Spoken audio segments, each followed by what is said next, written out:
मुजम्मिल हुई स्टार्ट? आया आपके पास, टैग आ गया? रिकॉर्डिंग। Yes sir. अच्छा चलें ठीक है, तो मैं आज अब मेरे पास भी आ गया, ठीक है। So what we are discussing is के ये जो हमारे पास रोज़मर्रा की चीज़ें हैं और जो हम बीइंग ए प्रोफेशनल काम करते हैं, अप्लाई हम आप लोग इंटर होंगे, तो ऑक्यूपेशनल हेल्थ एंड सेफ्टी से बड़ा ताल्लुक है। ऑक्यूपेशनल का मतलब क्या है? तो मुझे बताएगा कि ऑक्यूपेशनल हेल्थ एंड सेफ्टी से या उसके एनवायरनमेंट से क्या मतलब है? ऑक्यूपेशन क्या होता है? तो सिंपल सा वर्ड है, हमें पता है सबको occupation.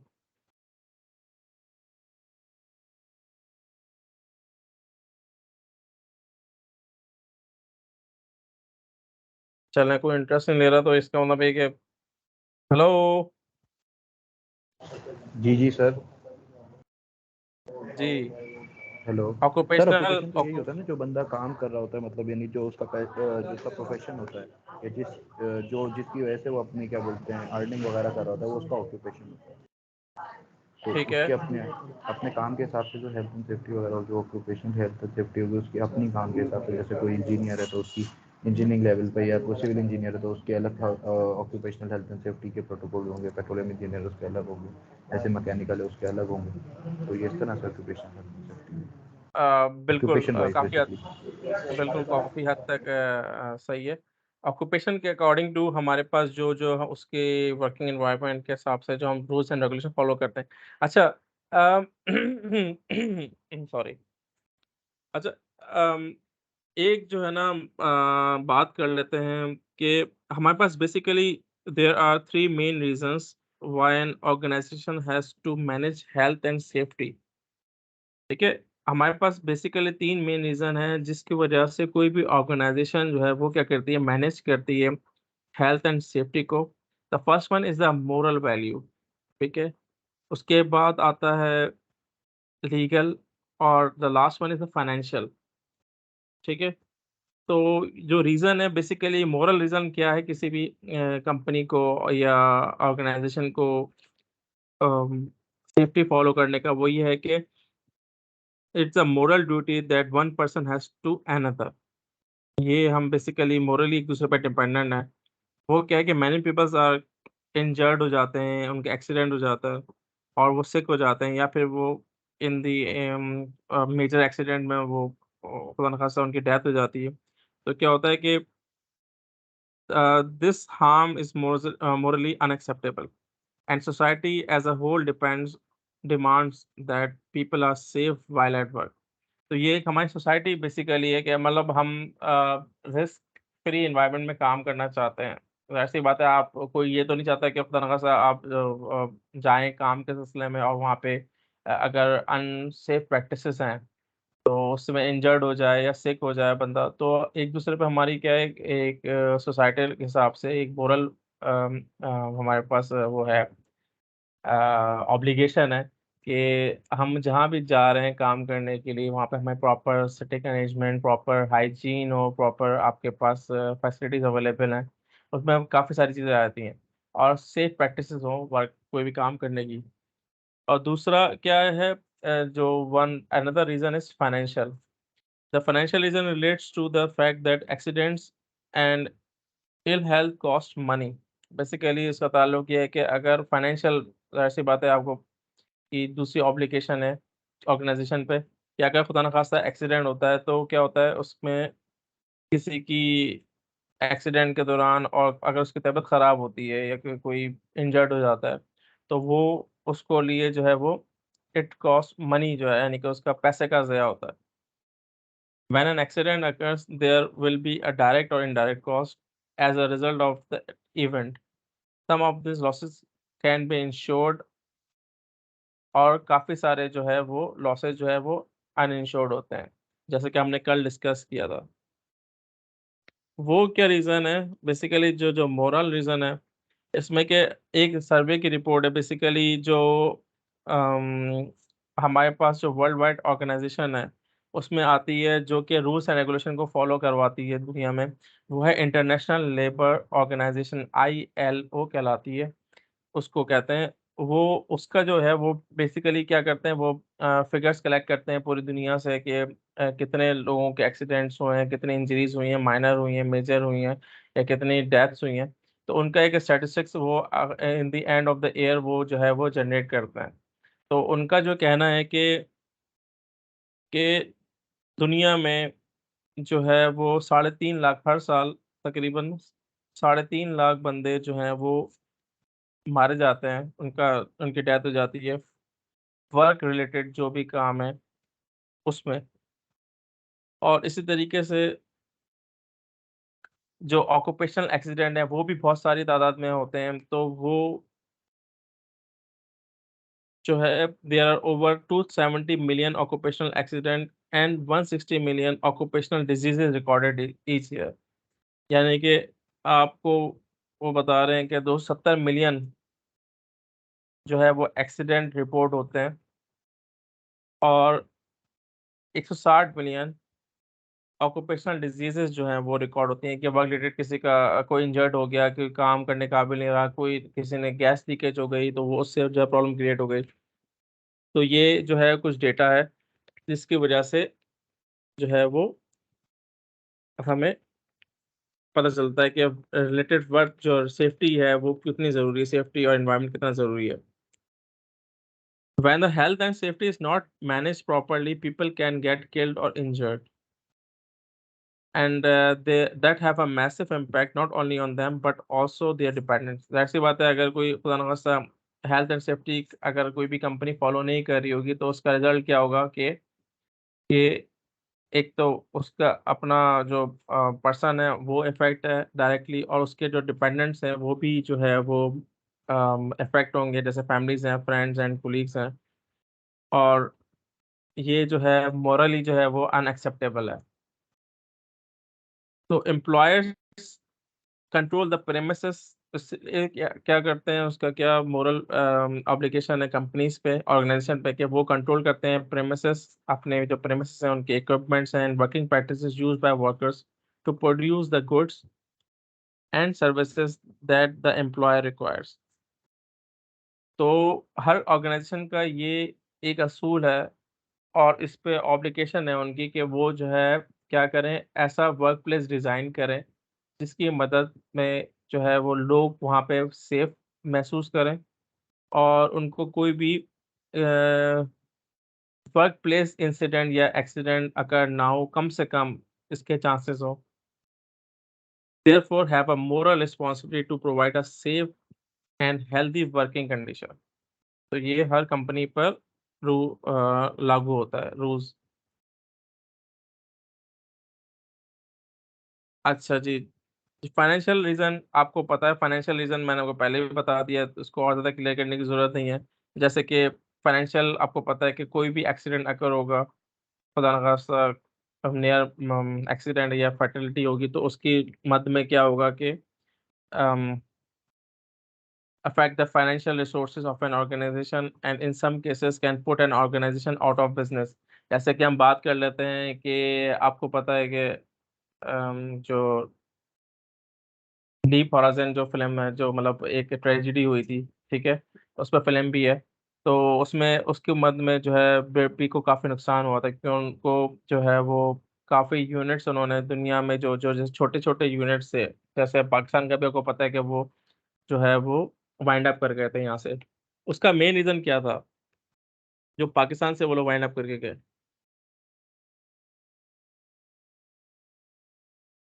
Can anybody tell me कि BP ने पाकिस्तान में जो यूनिट था इनका बदीन वाला, वो क्यों सेल आउट किया था?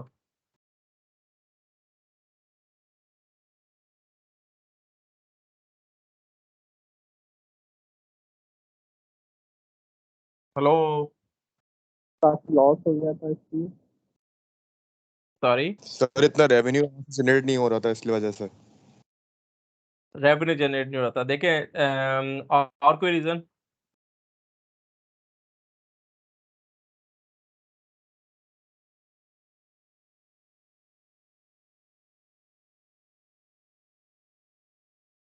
हेलो?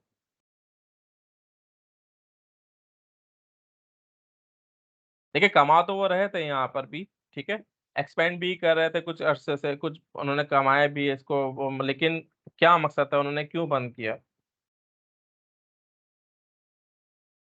क्योंकि कमा तो अभी भी रही है, यूपी भी है, वही सेक्टर है, यू वही चीजें हैं, शैलो पॉकेट्स हैं, रिजर्वायर्स हैं, आपको पता है। तो फिर अभी कंपनी यूपी ने उसको वही वो जो आपका जो लीज एरिया था उसी पे वो लोग काम कर रहे हैं। तो वो पाकिस्तान का क्यों छोड़ के निकल गए, मतलब पाकिस्तान में क्यों वाइंड अप कर दिया बीपी ने? सर यहाँ पे हेल्थ एंड सेफ्टी पे इतना ध्यान नहीं दिया जाता, इस बाकी वजह से मे बी। जो हेल्थ बाकी एंड फील्ड सेफ्टी। से वो प्रॉफिट चलती है as compared to this, so that's why. और कोई मुजम्मिल के अलावा और एक और कोई बंदा और कोई बात कर रहा था मुझसे, रीजन दे रहा था। जी बेटा बोले।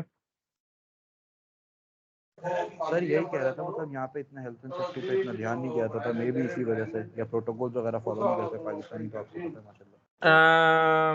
नहीं मतलब उमर ये तो है, मतलब सेफ्टी देखें, safety is the responsibility of the organisation. BP के जो रूल्स हैं वो हर जगह पे जो फॉलो करोगे ना हमारे वो हमारे यहाँ भी फॉलो हो रहे होंगे, ये बात नहीं है। बात ये है कि देखें basically BP is a giant ना वर्ल्ड वाइड। एक जब आपके अब कोई बहुत बड़ा कंपनी होते हैं, उसके बहुत सारे जो है वो दुनिया में फैली हुई है। तो अब उनसे वो मतलब प्रॉफिट कमा रहे हैं पूरी दुनिया से, उनको फर्क नहीं पड़ रहा, ठीक है। अब हुआ ये कि जब आम दिनों में, आम हालात में जब आप कोई चीज़ रन कर रहे होते हैं और आप कॉस्ट टू कॉस्ट, जैसे आपकी कोई चीज़ है, कभी कभी आपने भी बिजनेस, जैसे बता हर कोई जानता है, तो अगर आपने बिजनेस मेंटेन किया हुआ है कोई काफ़ी मुल्कों में और आपका बहुत बड़ा काम है, और आप एक तो कंट्रीज में या बहुत सारे कंट्रीज में ऐसा है कि वहाँ पे आप काफ़ी प्रॉफिट कमा रहे हैं, तो आप वो यूनिट जो कि हैंड टू माउथ भी चल रहे हैं या सिर्फ उनसे वही कॉस्ट आ रही है सिंपल के जितनी लग रही है उससे हम थोड़ा सा ज़्यादा कमा रहे हैं, प्रॉफिट अर्न कर रहे हैं, तो वो आप चलने देते हैं आम हालात में ना। आप खुदा न खास्ता जब आपको कोई परेशानी आती है या कोई हर्डल आई है, जैसे बीपी के केस में बात करते हैं, तो हुआ ये कि जिनसे वो प्रॉफिट की उनकी उनको जब वो फाइन हुआ, सू किया इंटरनेशनल ऑर्गेनाइजेशंस ने वर्ल्ड वाइड, क्योंकि समंदर में काफ़ी उससे मरीन लाइफ काफ़ी डिस्टर्ब थी और पूरा इनको हर्जाना देना पड़ा। तो उससे क्या हुआ कि जो जो यूनिट जो जो बेच सकते थे, क्योंकि देखिए कॉस्ट चाहिए ना, आपको पैसे चाहिए, लिक्विडिटी आपके पास, आपने इन्वेस्टमेंट की होती है, तो आप बेसिकली जब अगर आपको ना खासा कोई डाउन साइजिंग होती है या फिर आप बिजनेस को वाइंड अप कर रहे होते हैं, मतलब कोई ट्रेजिडी आ रही थी, तो आप अपने वो यूनिट्स बेचते हैं जिनसे आपको कम फायदा हो रहा है, रेवेन्यू की बात सही है मोइस की। और दूसरा ये क्या, वो यूनिट जिससे आपको पता हो कि यार हमने काफ़ी अर्सा रह लिया है और इसमें जो है हम ज़्यादा प्रॉफिट दूसरी कंपनी की नज़र में तो है, जैसे यूपी ने अभी टेक ओवर किया तो उनके पास तो रिसोर्स मतलब वो तो इंटरेस्टेड है, लेकिन कुछ अब बीपी के पॉइंट ऑफ व्यू से, क्योंकि वो और जगह पे इतना इन्वेस्ट कर चुके हैं और वो कमा रहे हैं उनसे हाईली प्रॉफिट, उनके पास और चीज़ें हैं, तो वो चीज़ें जो कि आपको ज़्यादा फायदा नहीं दे रही होती हैं, तो आप वो यूनिट, आप वो चीज़ जो है वो या तो सेल आउट कर देते हैं उसको। तो रीज़न भी बीपी का भी यही था कि गो के यूईपी ने उसको परचेज किया और वो लोग काम कर रहे हैं, और वो उस शैलो पॉकेट रिजर्वायर से, जो शैल रिजर्वायर्स हैं या आप कह लें कि टाइट रिजर्वायर्स हैं, तो वो उनसे अर्निंग कर रहे हैं, प्रॉफिट कमा रहे हैं, लेकिन बीपी की नज़र में जो है वो उसकी जो है वैल्यू कम हो गई थी। तो यही बिजनेस का रूल है कि जब आप जो है वो कोई प्रॉब्लम आती है, तो आप उस उन यूनिट्स को या उन चीज़ों को सेल आउट करते हैं या लिक्विडेट कर देते हैं जिससे आपको कम प्रॉफिट आ रहा है। तो यही केस था पीपी में भी। I hope you understand. अच्छा जी, जो डायरेक्ट कॉस्ट की हम बात करते हैं जो फाइनेंशियल में, वो कॉस्ट है जब the measurable cost arising directly from the accident. वो कॉस्ट जो कि एक्सीडेंट की सूरत में डायरेक्टली जो है वो हमें बेयर करनी है, वो कौन सी हो सकती है? वो हो सकती है कि फर्स्ट एड ट्रीटमेंट है, कोई बंदा खुदा ना खास्ता इंजर्ड हुआ है तो उसको फर्स्ट एड दी जाएगी, वो आपकी कॉस्ट, उसमें कुछ चीज़ें हैं, ऐसे बात है, आप ने मेंटेन की हुई होगी कोई ना कोई हेल्थ, मतलब छोटी सी क्लिनिक आप रन कर रहे हैं या कोई करीब से आपने डॉक्टर को हायर किया हुआ है जो कि ऑफिस टाइमिंग में आपके पास है, नहीं तो नियर बाय हॉस्पिटल्स हैं, उनकी ये जो वो फीस है वो आपको पे करनी पड़ेगी, एम्बुलेंस की, इसकी उसकी, जो भी वो एडमिट होते हैं वो पीटी में चेक कराते हैं या इमरजेंसी में उसको लेके जाते हैं। वर्कर सेक पे जो दूसरी चीज़ है, जाहिर सी बात है, वर्कर इंजर्ड हो जाएगा तो वो आ नहीं सकेगा, छुट्टी पे होगा। वर्कर छुट्टी पे होगा तो जाहिर सी बात है वो नहीं आ सकेगा, उसको कितने दिन की लीव चाहिए। दूसरा ये है कि repairs and replacement of damage equipments and buildings, यानी कि वो चीज़ें जो कि आपको रिपेयर करवानी पड़ेंगी। कोई भी मशीन ख़राब हो गई या मशीन के दौरान एक्सीडेंट हो गया या उसमें लीकेज हो गई है या कोई और प्रॉब्लम आ गई है उस जगह पे, तो ये डायरेक्ट कॉस्ट है। लॉस्ट और damage product, lost production time, अच्छा production time while dealing dealing with injury. अच्छा, इनडायरेक्ट कॉस्ट में क्या है, जो इनडायरेक्ट कॉस्ट आपको बेयर करनी पड़ेगी, वो ये है कि reduction in staff morale which impacts on productivity, quality and efficiency. Obvious सी बात है कि कोई एक जगह पे एक्सीडेंट हो गया तो इनडायरेक्ट कॉस्ट, ऐसी बात है, लोगों को साइकोलॉजिकल भी स्ट्रेस होना शुरू हो जाता है। तो वो उससे कुछ लोग काम करना छोड़ देते हैं, जैसे माइंस हैं। आपने देखा होगा कि बहुत ज़्यादा वर्कर्स, आपको वो रिस्की फैक्टर होता है। आप अक्सर आपने सुना होगा कि वो माइन जो है उसमें वर्कर्स जो हैं वो फंस गए हैं या उनको प्रॉब्लम हो गई। इसी तरीके से ऑफशोर में है, क्योंकि रिस्क हाई है तो इसलिए उसकी पे भी हाई है। तो ये सब जो है, खुदा ना खास्ता अगर कोई एक्सीडेंट होता है तो उसमें जो है फिर क्या होता है, उनका मोरल और अम, उस पे काफ़ी इफ़ेक्ट होता है। फिर general difficulties in recruiting and retaining staff as a result of the accident. उसके बाद क्या होता है कि कुछ लोग काम करना नहीं चाहते उस जगह पे। ज़ाहिर-सी बात है, फिर आप किसी नए वर्कर्स को हायर करेंगे तो उनको ट्रेन करेंगे, और ट्रेन करेंगे तो उसमें आपका टाइम सर्व होगा और पैसे लगेंगे। और ये भी है कि loss of goodwill to customer following delays in production. और ऐसी बात है कि आपकी जो गुडविल है या आपका एक बैड इंप्रेशन जाएगा मार्केट में कि भाई वहाँ पे इंसिडेंट हो गया, तो उससे, या एक्सीडेंट हो गया खुदा ना खास्ता, तो उससे क्या होगा कि जो आपकी गुडविल पे फ़र्क पड़ेगा।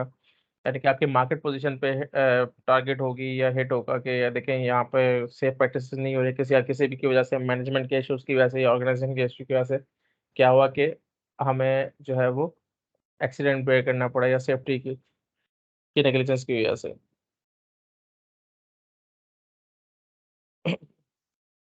अच्छा जी।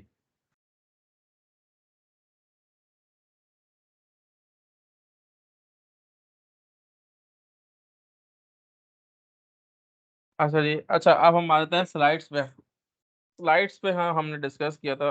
हुँ।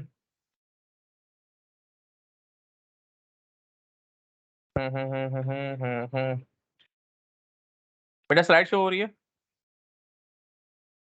Yes sir.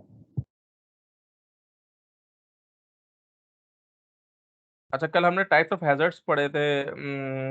ठीक है, chemical hazards, physical hazards, biological hazards, A ergonomic hazards and psychological hazards. इसमें कोई डिफ़िकल्टी तो नहीं थी? हाँ। Okay. This slide is safety responsibility basically depends on everyone. ठीक है?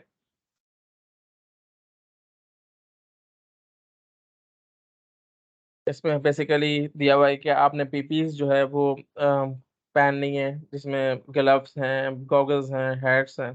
उसके अलावा अगर आपने सेफ्टी का देखें, हेलमेट पहना हुआ है, और एक पिक्चर बेसिकली शो की गई है। इसमें आप देख रहे हैं कि दूसरी पिक्चर में ये कि कोई वेल्डिंग का काम हो रहा है या हॉट वर्क हो रहा है, तो उसमें आपको प्रॉपर गियर पहनना है। तो इट्स द रिस्पॉन्सिबिलिटी, बेसिकली ये पिक्चर है कि आपने कुछ भी करना है वो आप उसके रिस्पॉन्सिबल है। अगर आप प्रॉपर सेफ्टी को फॉलो नहीं करेंगे तो वर्क प्लेस पे खास तौर पे, तो उसमें कोई प्रॉब्लम हो सकती है। अच्छा जी, what is a fire hazard? Fire hazard हमारे पास बहुत सबसे ज़्यादा खतरनाक, और इसमें बचने के चांसेस खास तौर पे ऑयल फील्ड में जो है वो बहुत ज़्यादा जो है वो हमें केयर करनी पड़ती है। फायर हैजर्ड की। Fire is a rapid self sustaining oxidationing process accompanied by the evolution of heat and light of varying intensities. Three elements are essential for ignition: oxygen, source of ignition, fuel. Basically, it's a fire triangle. ये fire triangle सबको पता है? ये क्या show कर रहा है?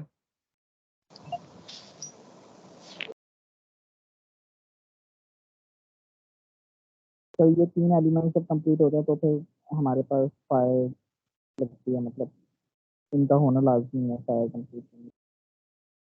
जी बिल्कुल। ये बेसिकली फायर ट्रायंगल है, ये हर बच्चे बच्चे अपनी क्लास में पढ़ते हैं। बेसिकली फायर जो सस्टेन करती है वो इन तीन चीज़ों पे करती है। या तो आपके पास ऑक्सीजन होना बहुत ज़रूरी है, सोर्स ऑफ इग्निशन, और उसको सस्टेन करने के लिए क्या है, इन तीनों का होना बहुत ज़रूरी है। अगर इन तीनों में से कोई भी एक चीज़ ख़त्म हो जाएगी या कम हो जाएगी तो ये फायर जो है वो अपने आप ही जो है वो ख़त्म हो जाएगी।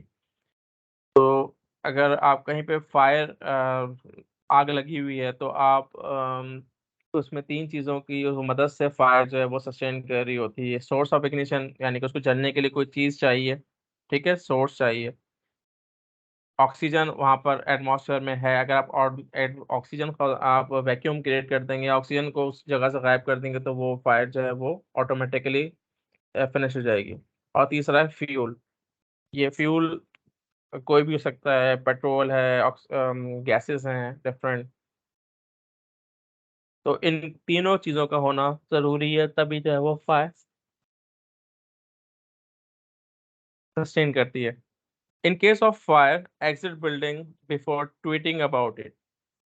जब भी फायर आप देखें कि कहीं पे लगी हुई है या आप वर्क प्लेस में देख रहे हैं, तो सबसे पहले आपने क्या करना है, एग्जिट द बिल्डिंग इमीडिएटली, या मस्टर्ड पॉइंट पे पहुंचें, या फिर आप कोई भी असेंबली पॉइंट है वहां पे पहुंचेंगे आप।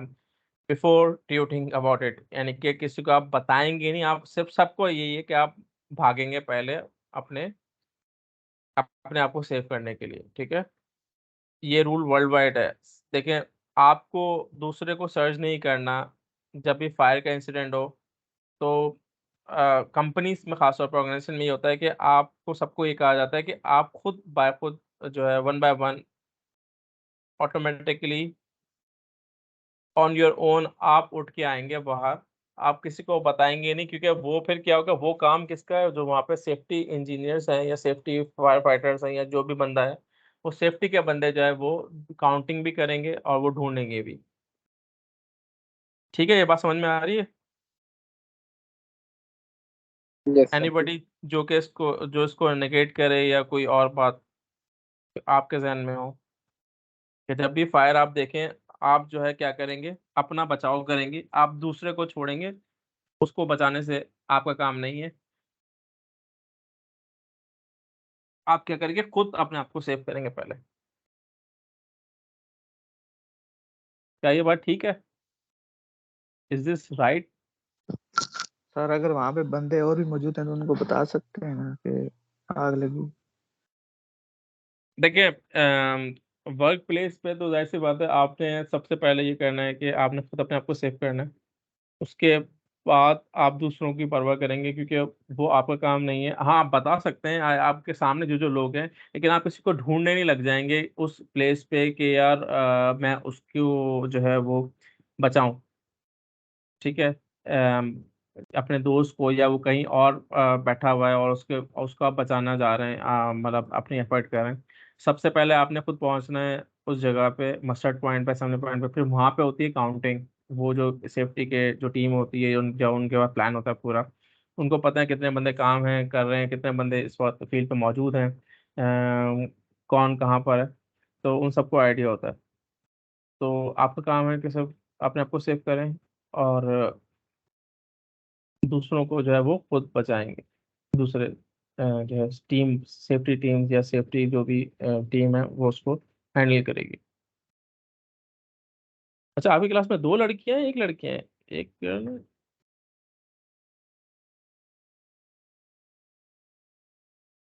42?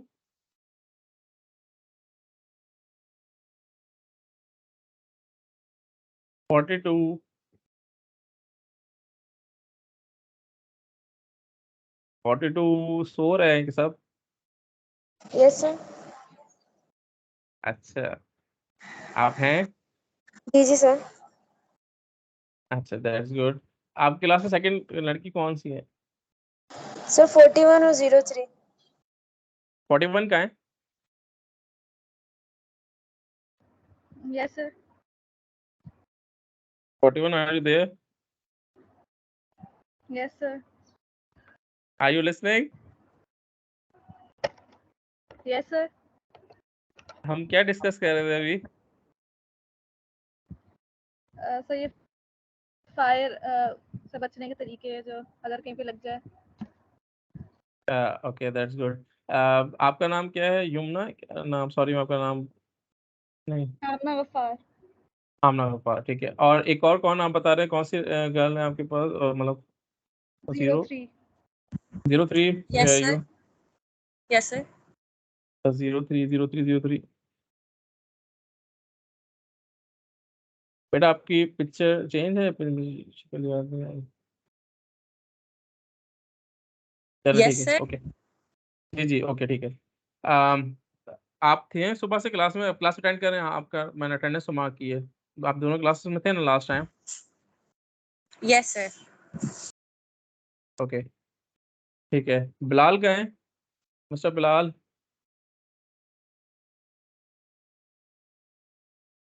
Yes sir. प्रेजेंट हो ना? जी जी सर, प्रेजेंट हूँ।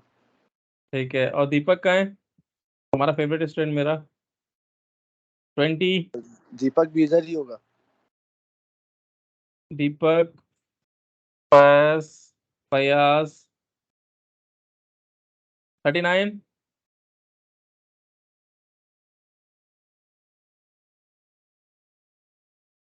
ठीक है। दीपक, दीपक सो रहा है?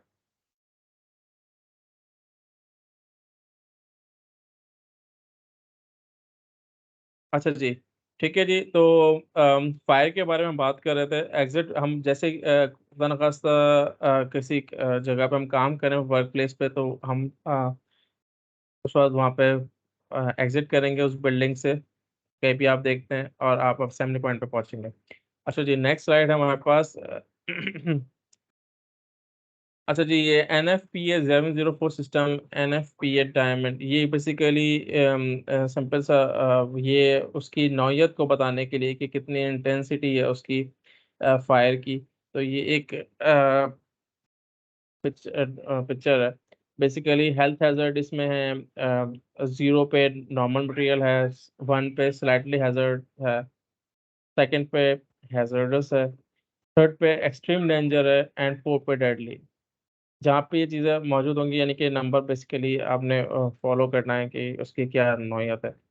फायर हैजर्ड में flash points 4 below 73 degree Fahrenheit, 3 जो है वो बिलो 100 डिग्री फ़ारेनहाइट, 2 जो है वो मेंशन करेगा above 100 Fahrenheit not exceeding 200, and 0 जो 1 है वो अबव 200 फ़ारेनहाइट, और 0 विल नॉट बर्न। इसमें रिएक्टिविटी आती है। अच्छा, इसमें नीचे है रिएक्टिविटी, स्पेसिफिक हैजर्ड्स हैं। और 0 1 जो है वो माइनर को शो कर रहा है, नॉन नेग्लिजिबल। 2 इज डेंजरस, 3 पे कंडीशन सीरियस है, और 4 पे जो है वो सीवियरिटी उसकी बहुत ज़्यादा हाई है। और रिएक्टिविटी के हिसाब से आ रहा है कि 1 जो है वो अनस्टेबल इफ हीटेड, सेकंड ये केमिकल को शो कर रहा है, basically violent chemical change, third में शॉक एंड हीट में डेटोनेट, यानी कि वो रिएक्ट कर जाएगा और वो ब्लास्ट भी सकता है, और फोर्थ पे जो है वो में डेटोनेट सीवियर। इसी तरीके से स्पेसिफिक हैजर्ड जो है एसिड अगर होगा तो उसमें इसकी इंडिकेशन होगी बेसिकली एसिड की। अल्कली और सोडियम जहाँ पर मौजूद होंगे केमिकल्स, वहाँ पर बात की जाएगी। कोरोजन का इन्वायरमेंट अगर कोर्सिव कोई चीज़ है तो वो इसमें जो है वो इसका जो है वो सिंबल इसमें दिया हुआ होगा। बेसिकली ये जो है वो हैश केमिकल क्लासेस हैं। बेसिकली ये कुछ क्लासेस हैं एक्सप्लोसिव की, कि एक्सप्लोसिव किस नौयत के हैं। 1.1 जो है वो एक्सप्लोजिव में मास एक्सप्लोजन हैजर्ड है। सेकेंड में जो है वो ब्लास्ट प्रोजेक्शन हैजर्ड है। थर्ड में माइनर है ब्लास्ट। फोर्थ में major fire hazard. 1.5 is a blasting agents, and 1.6 is extremely insensitive explosive। यानी कि ये रेंज दी हुई है बेसिकली। इसमें बताने का मकसद ये है कि ये आपको बेसिकली नॉलेज होनी चाहिए कि कहीं पे भी आप ये सिंबल्स देखें, ये बेसिकली कहीं पे भी ये चीज़ डिस्प्ले होगी। खास तौर पे अक्सर आपने उसकी एग्जांपल मैं आपको बताता हूँ। जैसे ये है एक, उसके बाद क्लास है। Basically these are different classes ना, कि आपको पता हो कि ये जो है ट्रक्स पे अक्सर आपने देखा होगा, इसमें आगे तस्वीर भी है। या कोई भी आप जगह पे वर्क प्लेस पे काम कर रहे हैं तो वहाँ पर भी जो है आप ये चीज़ें देना डिस्प्ले पे होंगी कि अगर फ्लेमेबल गैस है तो उसका सिंबल दिया हुआ होगा। Non flammable gas, poison gas, oxygen है या इनहेलेशन हैजर्ड है, ये सब आपके डिस्प्ले होंगे वहाँ पर। इसी तरीके से क्लास 3 है, इसमें क्लासेस 1, 2 एंड 3। एक सेकेंड वेट।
नहीं बेटा, सॉरी। सो क्लासेस बेसिकली, मेरी आवाज़ आ रही है? Hello. Yes. Okay, thank you. तो ये बेसिकली हेल्थ कैम क्लासेस हैं। हैजर्ड्स और केमिकल्स जो हैं उनकी क्लास डिफाइन की गई है। Flammable, combustible fuel oil and gasoline, ये बेसिकली डिफरेंट डिफरेंट सिंबल्स दिए हुए होते हैं हर जगह पे डिस्प्ले पे। इसमें क्लास नंबर 4 में जो है फ्लेमेबल सॉलिड है, स्पॉन्टेनियसली कम्बस्टिबल और डेंजरस। ये बकायदा साइंस हैं जो डिस्प्ले होते हैं हर चीज़ पर। ऑक्सीडाइजर, ऑर्गेनिक, ये डिफरेंट क्लासेस में देख लीजिएगा। पॉइजन, इन्फेक्शियस सब्सटेंसेस के बारे में। इसी तरीके से क्लास 7, 8, 9 जो वो डिफाइन करती है रेडियो एक्टिव कोई हमारे पास एलिमेंट है, कोरोसिव एलिमेंट्स हैं और मिससेलेनियस। अच्छा, ये जो पिक्चर दिखाने का मकसद है कि ये देखें, इस पे आपको पता है कि ये कंबस्टिबल, ये जो नज़र आ रहा होगा आपको डिस्प्ले। इस तरीके से आपको बेसिकली ये जो है कंपलसरी है इन चीज़ों को ना मेंशन करना। तो डिफाइन किया गया है कहीं पे भी जो फ्यूल हमारा जो है वो ट्रांसपोर्टेशन के मराहिल में गुजर रहा है, ऐसी बात है उसको हर आदमी को नहीं पता होता, तो नॉलेज नहीं होती, तो उसको देख के ये अंदाज़ा होना चाहिए कि भाई ये क्या चीज़ हम कैरी कर रहे हैं और हमें इससे कितना डिस्टेंस करना है। और इन केस आपके पास कोई एक्सीडेंट अगर होता है तो उसकी क्या हर हर फ्यूल का और हर एक्सीडेंट का एक अलग प्रोसीजर है उसको काबू करने के लिए। उसको उसकी रेमेडीज जो हैं उसको उसके सेफ्टी प्रोसीजर्स को अपनाना पड़ेगा। तो ये जो है, इसलिए हर बंदे को नॉलेज होनी चाहिए कि भाई हम किस चीज़ से टैकल कर रहे हैं, या हमारे सामने से जो चीज़ जा रही है, या खासतौर पे फ्यूल जो ट्रांसपोर्ट हो रहा है, उसको वाइल ड्राइविंग हमें जो है काफ़ी केयरफुली जो है एहतियात करनी चाहिए। अच्छा जी, ये एक पिक्चर है, इसमें एक थोड़ा सा हैजर्ड को आइडेंटिफाई कीजिएगा, कौन कौन से हैजर्ड्स हैं उसमें। वन बाय वन इस पिक्चर को मैं बड़ा कर देता हूँ। फायर्स ऐसे बिखरी हुई हैं हर जगह पे। जी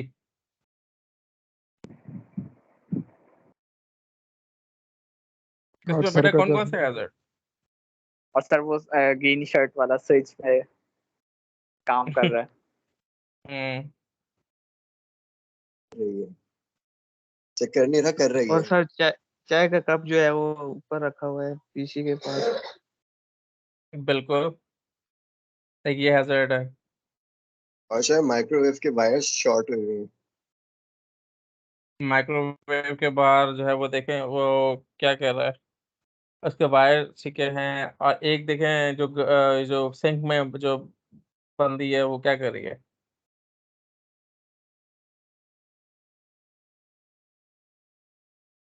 सर और जो इलेक्ट्रिक लड़का केटल को धो रही है।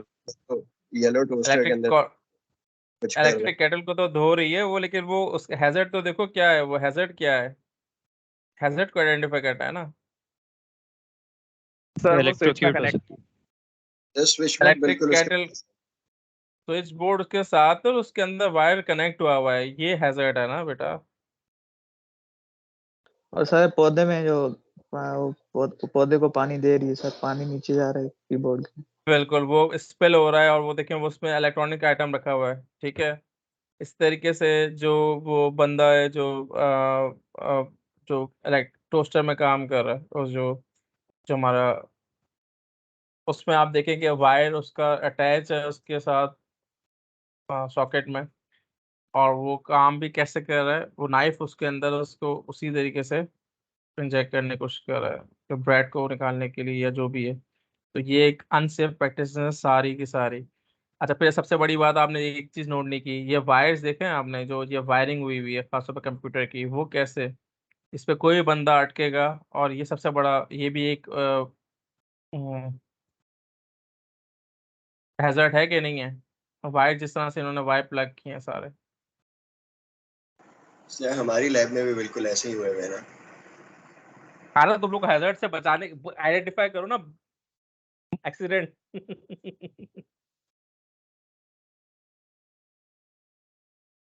सर लेकिन फायर एक्सटिंग्विशर दिया हुआ है यहाँ पे फायर एक्सटिंग्विशर तो हमारे पास भी है, हमारी लैब में नहीं देखा, वो आपने नहीं देखा। फर्स्ट एड किट भी है, तो मौका तो दो कभी।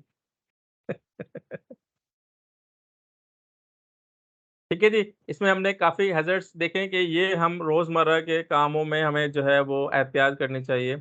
इस पिक्चर में काफ़ी हैजर्ड्स हम वो मेंशन किए गए जिसको हम अपने आम ज़िंदगी में डेली प्रैक्टिस में देख रहे होते हैं कि लोग केयर नहीं करते।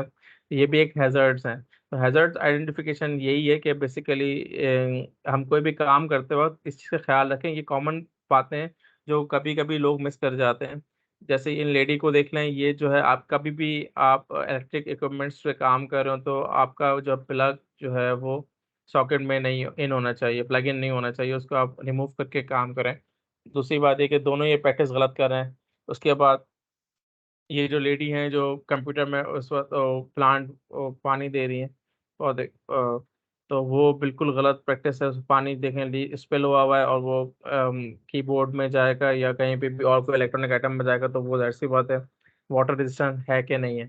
तीसरी बात ये जो लेडी हैं ये कंप्यूटर पे चाय रख के बैठी हुई हैं और रखी हुई कहाँ पे सीपीयू में, बेसिकली खुदा ना खास्ता स्पिल होती है तो वो सिस्टम को अंदर जाएगा और वो इसको डैमेज करेगा।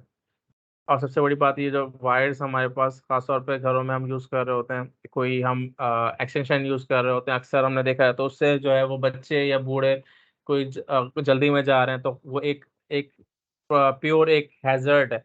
इससे हमें जब भी हम इस तरह के काम करें तो हम उसका ख्याल रख रहे हैं क्या उसको प्रॉपरली तरीके से, या तो उसको तार इतना वायर इतना लंबा करें कि उसको साइड बाय साइड लेके आएँ। हम इस तरीके से कोई भी काम नहीं करना चाहिए। ठीक है जी। अच्छा हैश कैम क्लासेस में जो है जो सिंबल्स हैं बेसिकली वो एक्सक्लूसिव सिंबल ये होगा। सर ठीक है। नमाज का टाइम और नमाज का टाइम हो रहा है, टाइम क्या हो रहा है वैसे? जी सर 1:30 पे जमात हो जाती है। 1:30 पे जमात हो रही है। चलें ठीक है, हम इसको वाइंड अप करते हैं। क्लासेस को कोई इशू नहीं है, हम टाइम पे स्टार्ट की थी। ठीक है, अटेंडेंस मार्क कर दी बेटा आप लोगों सबने? Yes sir. Yes attendance sir. Mark कर दी, बस ठीक है, सही है। ये यू मे लीव, कोई इशू नहीं है। 5 मिनट्स ही रह गए हैं तकरीबन, या अभी है टाइम? कितना है टाइम? है 1:23 हुआ है अभी।